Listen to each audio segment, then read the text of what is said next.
Don't forget to hit that subscribe. Thank you for your support. Enjoy the video. Alright, Teacher Talking Sports here, and let's do some bargain shopping here on this Black Friday here for Week 12 NFL Sunday action on DraftKings. Here I will give some of the less expensive players that I believe can help you build your team to help you win some money. Of course, we all want guys like Jonathan Taylor, Devontae Adams, the superstar players, but in order to put those on your team, you need to have some guys who aren't as expensive. We all know teachers don't make that athlete money, so sometimes we got to spend a little less. So let's take a look at some of the cheaper options that I believe can succeed in Week 12, starting with quarterback. And I'm going with the same guy I went with last week, and that is Cam Newton. Cam Newton is $5,600 going up against the Miami Dolphins team that has given up 274.2 passing yards per game, among the highest in the NFL. Also given up 20 touchdown passes in 11 games. Cam Newton, as you see, completed 77.8% of his passes last week for 2 touchdowns while also running in a touchdown, so looked very strong in his first start in quite some time. 46 rushing yards, so that's why I like him at a low price. Despite how he may have some inaccurate games, we saw that with New England last season. His floor is pretty high because of his ability to run the ball. Even last year with New England, he ran for 592 yards and 12 touchdowns in 15 games. Going up against a subpar Miami pass defense, Cam Newton, I think, would be a very good choice at that price point. The other quarterback I want to mention is worth $5,300. That is Tyrod Taylor of the Houston Texans. Taylor, in his first game back against Miami, really struggled. Definitely showed some rust, but looked strong again last week. Again, much like Cam Newton, he's going to be able to do a lot with his feet. Ran for 2 rushing scores. And other than that disastrous Miami game, he has not turned the ball over once in his other 3 starts, not including the Miami game, with 3 touchdown passes and 3 rushing touchdowns. Jets' atrocious pass defense. That's who the Texans are playing this week, giving up 282.2 passing yards per game, allowed 17 touchdowns through the air compared to 3 interceptions. So Tyrod Taylor, I believe, is also another strong option at a lower price. Let's move to the running back position. Let's scroll down, and we're going to look at Ty Johnson of the New York Jets. Ty Johnson should see more playing time now that Michael Carter has a high ankle sprain and is expected to miss, I believe, 2 to 3 weeks. So Ty Johnson should definitely see more time on the field. Johnson has already proven his ability with handling catches. 25 catches on the year with 2 touchdowns. 18 of those catches came, and both touchdowns came from week 7 to week 10.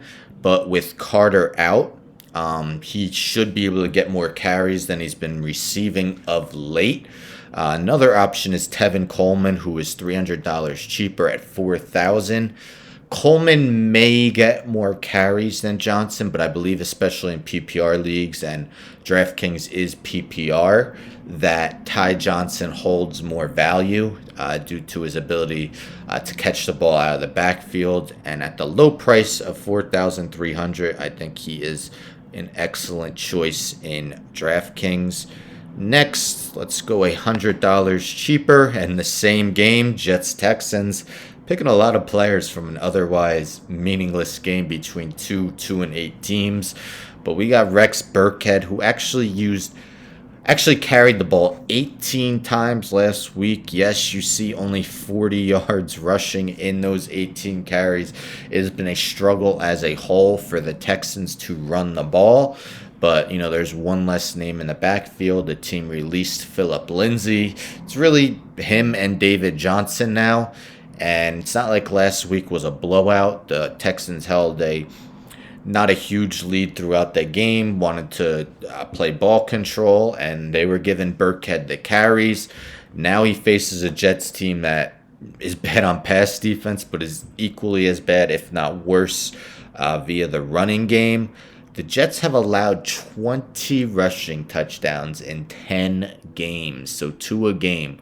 Let's put that in context, right? So LaDainian Tomlinson holds the all-time record with 28 rushing touchdowns in a season in 2006. That was a 16-game season, so the Jets, over a 16-game pace, will give up 32 rushing touchdowns.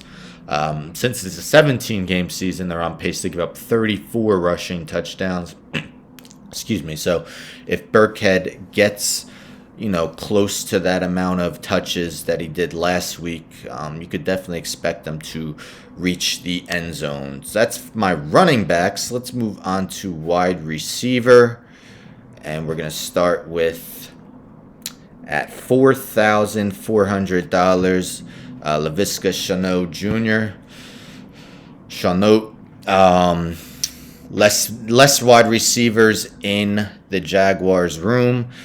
Jamal Agnew was recently placed on IR. DJ Chark has been replaced on IR. Shenault should at least be pretty much the co-number 1 receiver on Jacksonville now, along with Marvin Jones. Last week caught 5 passes for 50 yards. A lot of fantasy pundits have been looking for him to break out all season. It just has not happened, but now with Agnew out as well, maybe he finally develops into that role. Facing an Atlanta Falcons team that has given up 20 touchdown passes in 10 games. Shenault had 5 touchdowns as a rookie, doesn't have any this season. Trevor Lawrence hasn't thrown a touchdown in his last 3 games. I feel like both are due. Look for him to reach the end zone in, again, another kind of boring game between the Jaguars and Falcons. But when you're playing daily fantasy, you can make any game exciting. Next, let's go $300 cheaper to Marquez Valdes-Scantling.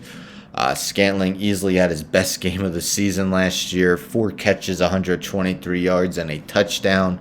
Was targeted 10 times. So, yes, he only caught 4 of those, but one was that 75-yard TD.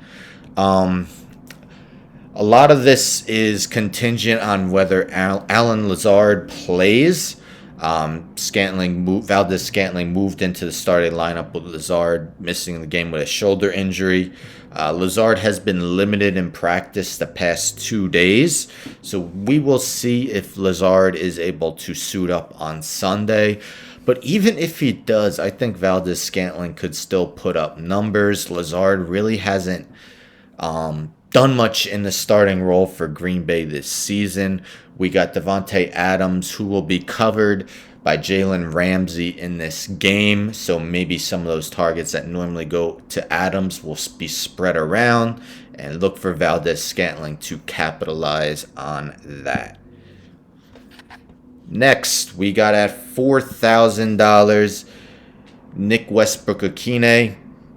Westbrook caught 7 balls last week for 107 yards, the first 100-game receiving day of his career. And the Titans wide receiver room is also shrinking. Marcus Johnson was placed on injured reserve with a hamstring injury. They already have Julio Jones on injured reserve. A.J. Brown is questionable with a chest injury. So if A.J. Brown doesn't play, Nick Westbrook-Ikhine will probably be the number 1 receiver for Tennessee in the game. But I still like him at that $4,000 price point, even if A.J. Brown does play. So I believe he is excellent value. If A.J. Brown doesn't play, and this is only if Brown doesn't play, we could really look for a diamond in the rough. And fourth round rookie Des Fitzpatrick out of Louisville. He hasn't been playing much, but with the Titans' injuries at wide receiver, was thrust into action, was targeted 6 times, caught 3 of those for 35 yards and his first career touchdown. So if A.J. Brown doesn't play, I believe Des Fitzpatrick is a fine choice at the very low salary of 3,200. It's hard for me to recommend a tight end.